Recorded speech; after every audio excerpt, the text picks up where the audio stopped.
Good morning. Audio video ரெண்டுமே கிளியரா இருக்கா? ஓகே. ஸோ இன்னைக்கு வந்து நம்ம the eighth lecture number 8 of reproduction and population control வந்து பார்க்க போறோம். ஸோ இந்த லெக்சர்ல வந்து நம்ம you try to complete the chapter and also the summary of the lesson.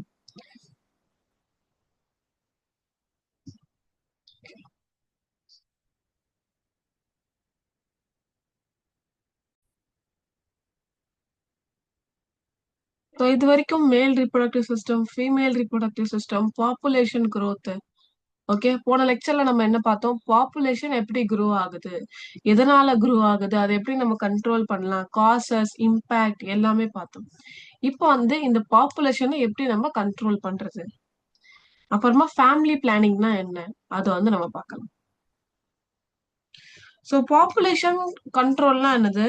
Grow ஆயிட்டு இருக்கிற ஓவர் க்ரோயிங் பாப்புலேஷனை வந்து கம்மி பண்றது, கண்ட்ரோல் பண்றது. அதுதான் வந்து பாப்புலேஷன் கண்ட்ரோல். கரெக்டா? ஸோ இந்தியால பாத்தீங்கன்னா வந்து பாப்புலேஷன் ரொம்ப ஹையா ஓவர் தி லிமிட் வந்து க்ரோ ஆயிட்டு இருக்கிறதுனால நம்ம வந்து அதை கண்ட்ரோல் பண்ணணும். அப்போதான் வந்து எல்லாமே வந்து சொசைட்டி, எல்லா நேஷனுக்கும் வந்து ஃபேமிலி, சொசைட்டி, நேஷன் எல்லாத்துக்குமே வந்து அது நல்லது அப்படின்னு சொல்லி கவர்மெண்ட் வந்து நிறைய ஸ்கீம்ஸ் வந்து கொண்டு வந்தாங்க பாப்புலேஷனை கண்ட்ரோல் பண்றதுக்காக. ஸோ பாப்புலேஷன் கண்ட்ரோல்னா என்னது? இந்த ரேபிட் growth ஆஃப் பாப்புலேஷனை ரெடியூஸ் பண்றதுக்காக என்னென்ன மெஷர்ஸ்லாம் கொண்டு வந்தாங்க அப்படின்னு சொல்லி பார்க்கலாம். ஓகே, அப்போதான் வந்து இந்த கண்ட்ரிக்கு அவைலபிளா இருக்கும் ரிசோர்சஸ்லாம் கரெக்டா இருக்கும். Resources availability. ஓகே, ஸோ இவ்வளோ number of set of people இருந்தா இவ்வளோ ரிசோர்சஸ் இருந்தா கரெக்டா அது வந்து என்னது அவங்களுக்கு அது சூட்டபிளா இருக்கும். அதுவே வந்து ரிசோர்சஸ் கம்மியா இருந்து பீப்புள் அதிகமா இருந்தாங்களா என்ன ஆகும் உங்களுக்கு? கரெக்டா வந்து இதுவாகாது. ஓகே, சில பேருக்கு அந்த ரிசோர்சஸ் கிடைக்காது, இல்லைன்னா ரொம்ப கஷ்டப்பட்டு அவங்களுக்கு கிடைக்கும். ஓகே, ஸோ ரிசோர்சஸ் எவ்வளவு இருக்கோ அதுபடி பீப்புள் இருந்தா அவங்க வந்து கரெக்டா இருக்கும். அப்போதான் வந்து கரெக்டா பாப்புலேஷனுக்கு அந்த நீடு வந்து கரெக்டா நம்ம ஃபுல்ஃபில் பண்ண முடியும் அப்படின்னு சொல்லி அதுக்காக தான் வந்து பாப்புலேஷன் கண்ட்ரோல் பண்ணணும் அப்படின்னு சொல்லி கொண்டு வந்தாங்க. ஸோ பாப்புலேஷன் இன்க்ரீஸ் ஆக ஆக வித்தவுட் எனி கண்ட்ரோல் அது இன்க்ரீஸ் ஆக ஆக என்ன ஆகும்னா நிறைய ப்ராப்ளம்ஸ் வந்து கிரியேட் ஆகுது. ஸோ நேத்து அந்த ப்ராப்ளம்ஸ் எல்லாமே நம்ம பார்த்தோம். ஃபேமிலிக்குள்ள என்ன ப்ராப்ளம், சொசைட்டிக்குள்ள என்னென்ன ப்ராப்ளம்ஸ்லாம் இருக்கு, நேஷனுக்குள்ள என்னென்ன ப்ராப்ளம்ஸ்லாம் இருக்கு, அதெல்லாமே பார்த்தோம். அதனால ஃபேமிலி பிளானிங் வந்து ரொம்ப ரொம்ப எசென்ஷியல். ஃபேமிலி பிளானிங்னு ஃபேமிலியை அவங்க பிளான் பண்ணுவாங்க. 2 கிட்ஸ் போதும், 3 கிட்ஸ் போதும் அப்படின்னு சொல்லி அவங்க வந்து பிளான் பண்றது தான் வந்து ஃபேமிலி பிளானிங் அப்படின்னு சொல்லி சொல்லுவாங்க. ஸோ ஃபேமிலி பிளானிங் பத்தி வந்து நம்ம சின்ன ஃபேமிலிஸ் கிட்ட இல்லைன்னா வந்து மேரேஜபிள் ஏஜ் குரூப் கிட்ட வந்து என்ன பண்ணணும்னா அதை நம்ம எஜுகேட் பண்ணும் பீப்புள. ஃபேமிலி பிளானிங்னா என்னது? நம்ம போய் வந்து பீப்புளுக்கு எஜுகேட் பண்ணணும். எதை பத்தி எஜுகேட் பண்ணணும்னா ஸ்மால் ஃபேமிலி வச்சுக்கோங்க, பெரிய ஃபேமிலி இது பண்ணாதீங்க. அவங்க கிட்ட சொல்லணும் போய் நம்ம ஸ்மால் ஃபேமிலி இருந்தா நிறைய அட்வான்டேஜ் இருக்கும், பெரிய ஃபேமிலி இருந்தா நிறைய டிஸ்அட்வான்டேஜ் இருக்கு, எல்லாருக்கும் நீங்க எஜுகேஷன் கொடுக்க முடியாது, இந்த மாதிரி நிறைய ப்ராப்ளம்ஸ் இருக்கு அப்படின்னு சொல்லி நம்ம போய் அவங்க கிட்ட போய் எஜுகேட் பண்ணணும். ஓகே, நம்ம அவங்க கிட்ட போய் சொல்லணும் ஸ்மால் ஃபேமிலிஸே வச்சுக்கோங்க, பெரிய ஃபேமிலி எல்லாம் வைக்காதீங்க அப்படின்னு சொல்லி. அப்புறமா அவங்களுக்கு வந்து பர்த் கண்ட்ரோல் மெத்தட்ஸ் எல்லாம் சொல்லி தர்றது, கொடுக்கறது.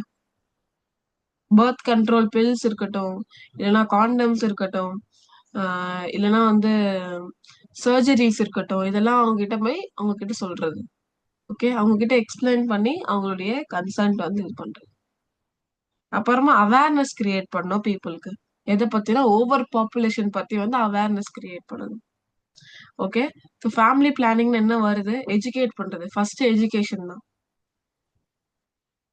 ஸோ ஸ்மால் ஃபேமிலிஸ் வந்து மோட்டிவேட் பண்றது, அவங்களுக்கு ஸ்மால் ஃபேமிலிஸ் வச்சுக்கோங்க அப்படின்னு சொல்லி பர்த் கண்ட்ரோல் பத்தி அவங்களுக்கு எக்ஸ்பிளைன் பண்றது.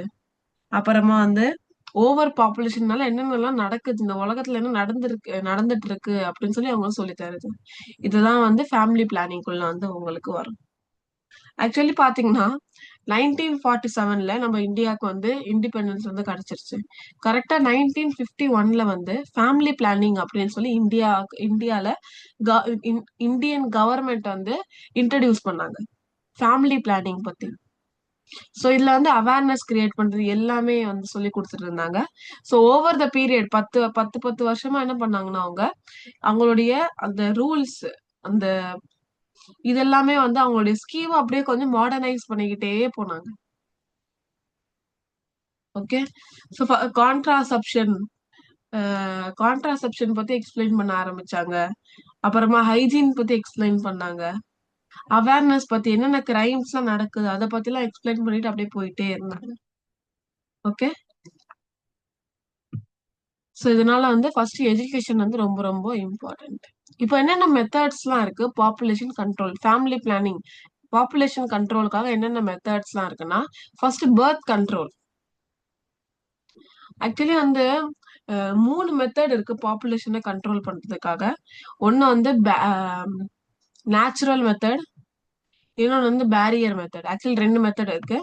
ஒன்னு வந்து நேச்சுரல் மெத்தட் இல்ல ட்ரெடிஷ்னல் மெத்தட் அப்படின்னு சொல்லுவாங்க. இன்னொரு வந்து பேரியர் மெத்தட். நேச்சுரல் மெத்தட்னா எந்த மாத்திரை மருந்து எடுக்காம எந்த மெடிசன் எதுவுமே எடுக்காம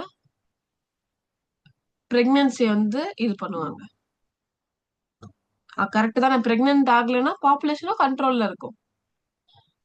பேரியர் மெத்தட்னா வந்து அவங்க வந்து ஏதாவது டேப்லெட்ஸ் எடுத்துப்பாங்க, ஏதாவது பில்ஸ் எடுத்துப்பாங்க, அண்ட் தென் அவங்க ஏதாவது எக்ஸ்டர்னல்லா வந்து எடுத்துப்பாங்க. ஓகே, அதான் வந்து பேரியர் மெத்தட். ஸோ நேச்சுரல் மெத்தட்ல ட்ரெடிஷ்னல் மெத்தட்ல ஃபர்ஸ்ட் உங்களுக்கு நிறைய மெத்தட்ஸ் இருக்கு. இதுல rhythm method, periodic அப்டினன்ஸ், lactational amenorrhoea, இந்த மாதிரி வந்து நிறைய வித்ட்ராவல் மெத்தட், இந்த மாதிரி நிறைய மெத்தட்ஸ் இருக்கு. உங்களுக்கு ஒன்னே ஒண்ணுதான் கொடுத்துருக்காங்க, ரிதம் மெத்தட். என்னதுன்னா கரெக்டா அந்த லேடியோடைய மென்ஸ்ட்ரல் சைக்கிள்க்கு அப்புறமா, ஸோ ஜனவரி 1க்கு அவங்க மென்ஸ்ட்ரல் சைக்கிள் ஸ்டார்ட் ஆகுதுன்னா டே 1 ஆஃப் மென்ஸ்ட்ரல் சைக்கிள் ஸ்டார்ட் ஆகுதுன்னா கரெக்டா வந்து 10th டேல இருந்து 17th டே வரைக்கும் காப்புலேஷன் பண்ணக்கூடாது அந்த கப்பல். ஓகே. ஸோ 10th டேல இருந்து 17th டே இதை வந்து சேஃப் பீரியட் அப்படின்னு சொல்லி சொல்லுவாங்க. இல்லைன்னா ஃபர்டிலைசேஷன் பீரியட் சொல்லுவாங்க, ஓவியுலேஷன் ஃபேஸ் சொல்லுவாங்க. 3 நேம் இருக்கு. என்னது டே 10ல இருந்து மென்ஸ்ட்ரல் சைக்கிளோடைய டே, இப்போ ஃபார் எக்ஸாம்பிள் டே 1க்கு அந்த லேடிக்கு மென்ஸ்ட்ரல் சைக்கிள் நடக்குதுன்னு வச்சுக்கோங்க. 5th டே வரைக்கும் அவங்களுக்கு வந்து ப்ளீடிங் நடந்துகிட்டே இருக்கும். அதோட 10th டேல இருந்து 17th டே வரைக்கும் அவங்கள வந்து காப்புலேஷன் பண்ணாதீங்க அப்படின்னு சொல்லி சொல்லுவாங்க. ஏன்னா இந்த டைம்ல தான் பாத்தீங்கன்னா வந்து பிரெக்னன்ட் ஆகிறதுக்கு ஃபர்டிலைசேஷன் ஆகிறதுக்கு நிறைய சான்ஸ் இருக்கு, ஹை சான்ஸ். அதனால இந்த டைம் மட்டும் நீங்க பண்ணவே பண்ணாதீங்க அப்படின்னு சொல்லி சொல்லுவாங்க. ஓகே. சோ இதுதான் வந்து ரிதம் மெத்தட், இல்லைன்னா இன்னொரு பேர் இருக்கு பீரியாடிக் அப்டினன்ஸ் அப்படின்னு சொல்லி சொல்லுவாங்க. ஆனா இதுல பாத்தீங்கன்னா ஹை ரிஸ்க் இருக்கு பிரெக்னன்சி ஆகிறதுக்கு. ஓகே. சோ இதுல வந்து ரொம்ப ரொம்ப ஹை ரிஸ்க் இருக்கு இந்த மாதிரி பர்த் கண்ட்ரோல் பண்றதுக்கு, பிரெக்னன்சியை வந்து டிலே பண்றதுக்கு. இது வந்து ரொம்ப ஹை ரிஸ்க். இருக்குன்னா நிறைய பேருக்கு வந்து பிரெக்னென்ட் ஆயிடுவாங்க இந்த மெத்தட் யூஸ் பண்ணா. ஓகே. சோ 10th டே 10ல இருந்து டே 17 அந்த ஃபேஸ் என்ன சொல்லுவாங்க, மென்ஸ்ட்ரல் சைக்கிளோடைய டே 10ல இருந்து டே 17 ஓவியுலேஷன் ஃபேஸ், சேஃப் பீரியட் இல்ல ஃபர்டிலைசிங் பீரியட் அப்படின்னு சொல்லுவாங்க. இந்த டைம்ல மட்டும் பண்ணவே கூடாது. ஓகே. இதுக்குன்னா இப்ப என்ன ஆகும்னா எக் அவைலபிளா இருக்கும்.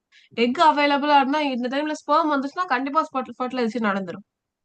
அது நம்மளுக்கு தேவையில்லை, நடக்க கூடாது இது. ஓகேங்களா? இல்லைன்னா வந்து இன்னொரு டைப் கூட சொல்லுவாங்க. இதுதான் வந்து கரெக்ட் எக்ஸாக்டான டைப் ஆஃப் ரிதம் மெத்தட். இன்னொன்னு என்னதுன்னா வந்து மென்ஸ்ட்ரல் சைக்கிளுக்கு முன்னாடி, ஓவியுலேஷன் ஃபேஸ்க்கு முன்னாடி வந்து சேஃப் பீரியட் கூட சொல்லுவாங்க. இல்ல ஓவியுலேஷனுக்கு அப்புறமா கூட சேஃப் பீரியட் தான் சொல்லுவாங்க. ஓகே. ஸோ டே 10ல இருந்து டே 17 வரைக்கும் தான் கரெக்டான இது. உங்களுக்கு டிஃப்ரெண்டா கொடுத்துருக்காங்க புக்ல. என்னதுன்னா ஓவியுலேஷன் ஃபேஸ்க்கு முன்னாடி சேஃப் பீரியட் சொல்லுவாங்க அப்படின்னு சொல்லி. ஓகே. செகண்ட் ஒன் பாத்தீங்கன்னா வந்து பேரியர் மெத்தட். ஸோ நம்ம பேரியர் போடுவோம், ஒரு பேரியர். ஸ்பெர்முக்கும் எக்குக்கும் நடுவில் ஒரு பேரியர் போடுவோம், அவங்கள மீட் பண்ணவே விட மாட்டோம். ஸோ மீட்டே ஆகலைன்னா ஃபர்டிலைசேஷன் நடக்காது, ஃபர்டிலைசேஷன் நடக்கலன்னா பிரெக்னென்ட் ஆக முடியாது, பிரெக்னன்சி நடக்கலன்னா பாப்புலேஷனும் கண்ட்ரோல்டா இருக்கும். ஸோ ஸ்பெர்முக்கும் எக்குக்கும் நடுவில் ஒரு பேரியர் போட போறோம் நம்ம. ஓகே. ஸோ ப்ரிவென்ட் பண்ண போறோம், prevent the meeting of sperm and ovum. So there will be no fertilisation, no pregnancy, no increase in population growth.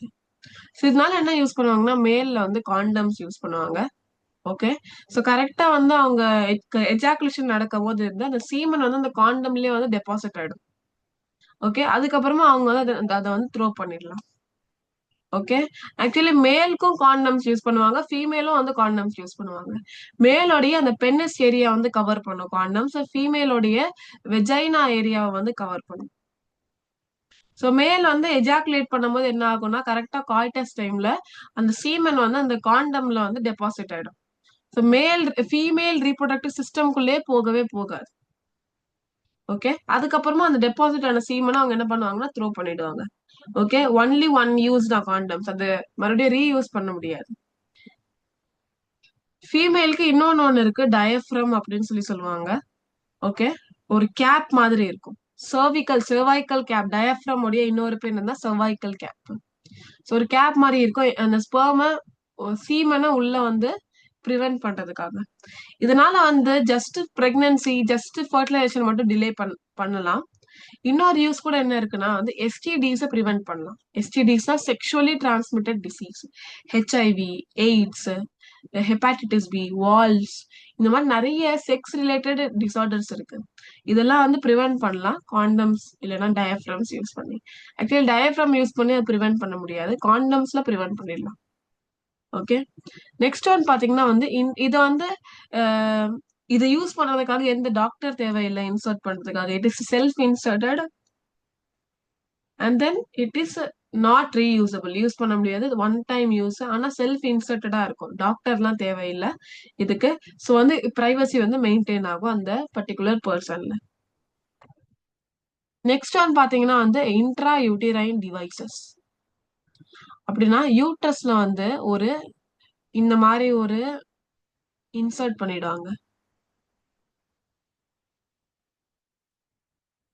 இந்த மாதிரி வந்து ஒன்னு இன்சர்ட் பண்ணிடுவாங்க. ஃபீமேல் பாடிக்குள்ள இத உள்ள இன்சர்ட் பண்ணிடுவாங்க.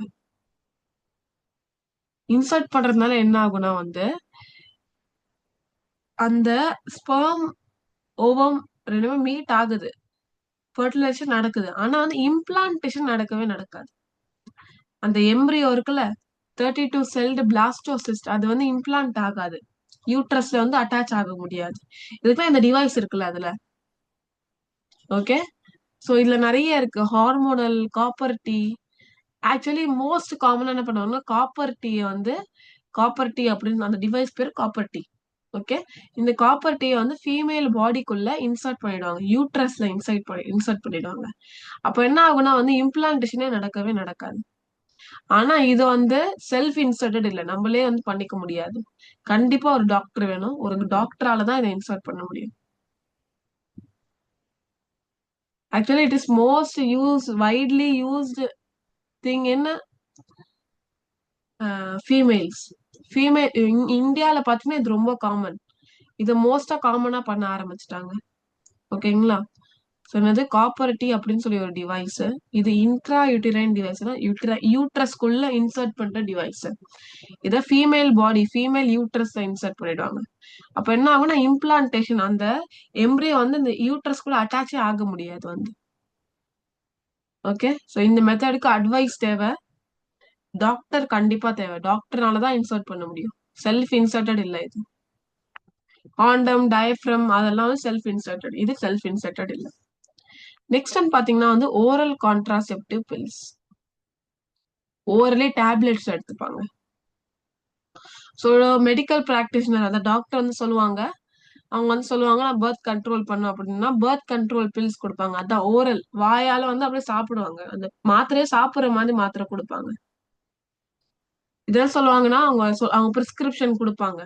ஸோ இந்த இந்த டெய்லி இந்த மாதிரி எடுங்க, டெய்லி 1 டேப்லெட் எடுங்க, இல்லைன்னா வந்து பீரியட்ஸ் வர வரைக்கும் எடுங்க அப்படின்னு சொல்லி அவங்க டைரக்ஷன்ஸ் கொடுப்பாங்க. இந்த பில் என்ன பண்ணுனா வந்து ஓவியுலேஷன் நடக்க கொடுக்காது. ஓவியுலேஷன் என்னது, அந்த செகண்டரி ஊசைட் ஓவரிக்கு வெளியே வரவே வராது. அங்கேயே அது அழிஞ்சிரும் ஓவரிக்குள்ளேயே. சோ ஓவரிக்குள்ள அந்த எக்கே வந்து ஃபார்மே ஆகாது. எக் வந்து வெளியில வர விடாது. ஓவரில இருந்து எக் வந்து ஃபெலோப்பியன் டியூப்க்கு போனா மட்டும்தான் ஃபர்டிலைசேஷன் நடக்கும். கரெக்டா?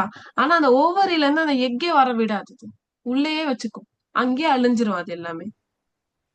சோ எக்கே ஃபார்ம் ஆகலன்னா எங்க ஃபர்டிலைசேஷன் நடக்கும்? நடக்கவே நடக்காது. ஓகே. ஆனா இதுல நெறைய சைடு எஃபெக்ட்ஸ் இருக்கு. ஓகே. நெறைய ப்ராப்ளம்ஸ் இருக்கும். ஃபேஸ் ரிலேட்டட் ஆக்னி, பிம்பிள்ஸ் எல்லாம் வர வாய்ப்பு இருக்கு. ஹேர் லாஸ் வர வாய்ப்பு இருக்கு. ஓகே. இந்த மாரி நெறைய ப்ராப்ளம்ஸ் இருக்கு. ஓகே. நெக்ஸ்ட் வந்து surgical method. Surgical method. Surgery பண்ணி கட் பண்ணி எடுத்துறது. ஓகே. வாசெக்டாமி, டியூபெக்டாமி அப்படின்னு சொல்லுவாங்க. இது ரிவர்சபிளே இல்ல. ஸோ நெறைய வந்து கவர்மெண்ட்டே வந்து இது பண்ணுவாங்க. இந்த மாரி ஃபேமிலி பிளானிங் மெத்தட் வந்து இதுதான் ஃபேமிலி பிளானிங் மெத்தட் பண்ணா, சர்ஜரி பண்ணா ஃப்ரீ ஆஃப் சர்ஜரி பண்ணுவாங்க கவர்மெண்ட்ல. சர்ஜரி ஃப்ரீ பண்ணுவாங்க. அப்புறமா அவங்களுக்கு ஏதாவது குடுப்பாங்க. ஆஸ் அ கிஃப்ட் மாதிரி. மோட்டிவேட் பண்றதுக்காக இத வந்து நீங்க பண்ணணும் அப்படின்னு சொல்லி. ஒண்ணுமே இல்ல. ஃபர்ஸ்ட் நான் வாசெக்டாமி எக்ஸ்பிளைன் பண்ணிடுறேன். அதுக்கப்புறமா டியூபெக்டாமி எக்ஸ்பிளைன் பண்ணிடுறேன். மேல்ஸ்ல பாத்தீங்கன்னா வந்து வாஸ் டிஃபரன்ஸ் இருக்கும். உங்களுக்கு தெரியும்ல டெஸ்டிஸ் செமினிஃபரஸ் டிபியூல்ல இருந்து டெஸ்டிஸ்க்கு வரும் ஸ்பெர்ம். டெஸ்டிஸ்ல இருந்து ரெட்டி டெஸ்டிஸ்க்கு போகும். ரெட்டி டெஸ்டிஸ்ல இருந்து வாசா எஃபரன்ஷியாக்கு போகும். வாஸ் எஃபரன்ஷியால இருந்து எபிடைடமிஸ்க்கு போகும். எபிடைடமிஸ்ல இருந்து ஸ்பெர்ம் எங்க போகும்னா வாஸ் டிஃபரன்ஸ்க்கு போயிட்டு அப்படியே எஜாகுலேட்டரி டக்டா மாறும். அந்த வாஸ் டிஃபரன்ஸ் இருக்குல்ல, அந்த பைப் இருக்குல்ல, அந்த டக்ட் இருக்குல்ல, அதை வந்து என்ன பண்ணிடுவாங்கன்னா கட் பண்ணி டைப் பண்ணிடுவாங்க. என்ன பண்ணுவாங்க வாஸ் டிஃபரன்ஸ கட் பண்ணி டைப் பண்ணிடுவாங்க. அப்படியே வந்து கட்டிடுவாங்க இப்படி. ஒரு நாட் மாதிரி போட்டுருவாங்க. சர்ஜன்ஸ். ஓகே. மேல்ஸ் என்ன பண்ணுவாங்கன்னா சர்ஜரி பண்ணுவாங்க. இந்த சர்ஜன்ஸ் என்ன பண்ணுவாங்கன்னா மேல்ல இருக்கிற அந்த வாஸ் டிஃபரன்ஸ் அந்த டக்ட வந்து கட் பண்ணி டைப் பண்ணிடுவாங்க. அப்போதான் வந்து டெஸ்டிஸ்ல சீமன் ப்ரொடியூஸ் ஆனாலும் அது வந்து வாஸ் டிஃபரன்ஸ் வரைக்கும் போகவே போகாது. எதுக்குன்னா அதுக்கு ஆல்ரெடி கட் பண்ணிட்டாங்கல்ல. ஓகே. சோ வந்து அந்த உள்ளே போக பாடிக்குள்ளேயே வந்து பென்னிஸ் வரைக்கும் அந்த ஸ்பெர்ம் வரவே வராது. யுரேத்ரா வரைக்கும் ஸ்பெர்ம் வரவே வராது. இதுக்கெல்லாம் கட் பண்ணி டைப் பண்ணிட்டாங்க. ஓகே. இந்த மெத்தட வந்து டெம்பரவரி இங்க கொடுத்திருக்காங்க. இத வந்து சர்ஜன்ஸ் மேபி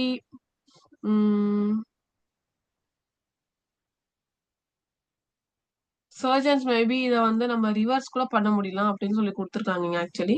ஆனா பெர்மனண்டா பிரிவென்ட் பண்றதுக்கு என்ன பண்ணுவாங்கன்னா வாஸ் டிஃபரன்ஸ கட் பண்ணி ஓப்பன் என்ன த்ரெட்டால அப்படியே இது பண்ணிடுவாங்க டைப் பண்ணிடுவாங்க. அது பெர்மனன்ட். ஓகே. த்ரெட்டால வந்து டைப் பண்ணிட்டு அது பெர்மனன்ட். அதுவே வந்து ஜஸ்ட் அவங்களே அப்படியே டைப் பண்ணிட்டு இருந்தா வாஸ் டிஃபரன்ஸ் வச்சு டைப் பண்ணிட்டு இருந்தா அது டெம்பரவரி. அது வேணா ரிமூவ் பண்ணி அதை ஜாயின் பண்ணி சர்ஜன்ஸ் வந்து மெத்தட மறுபடியும் ரிவர்சபிளா ஆக்கலாம். ஓகே. இது வாஸ் டிஃபரன்ஸ் கட் பண்றதுனால அதனால இது வாசெக்டாமி அப்படின்னு சொல்லி சொல்லுவாங்க. டியூபெக்டாமின்னா என்ன பண்ணுவாங்கன்னா ஃபீமேல்ல ஃபெலோப்பியன் டியூப் இருக்கு. ஓவரி அதுக்கப்புறம் ஃபெலோப்பியன் டியூப் இருக்குல்ல அந்த ஃபெலோப்பியன் டியூப கட் பண்ணுவாங்க. கட் பண்ணி அதையும் டைப் பண்ணிடுவாங்க. அப்பதான் வந்து ஓவியுலேஷன் அந்த எக் வந்து ஃபெலோப்பியன் டியூப்கே போகாது. ஃபர்டிலைசேஷனே நடக்காது. ஸ்டெரலைஸ் பண்ணிடுவாங்க உமனை மேலேயும் ஸ்டெரலைஸ் பண்ணிடுவாங்க. ஓகே. அதான் வந்து வாசெக்டாமி டியூபெக்டாமி அப்படின்னு சொல்லுவாங்க. ஸ்டெரிலைசேஷன் மெத்தட் சொல்லுவாங்க இதோட இன்னொரு பேரு. ஓகேங்களா. So vasectomy tubectomy. Vas deferens surgery பண்ணி டைப் பண்றது வாசெக்டாமி மேல்ஸ்ல.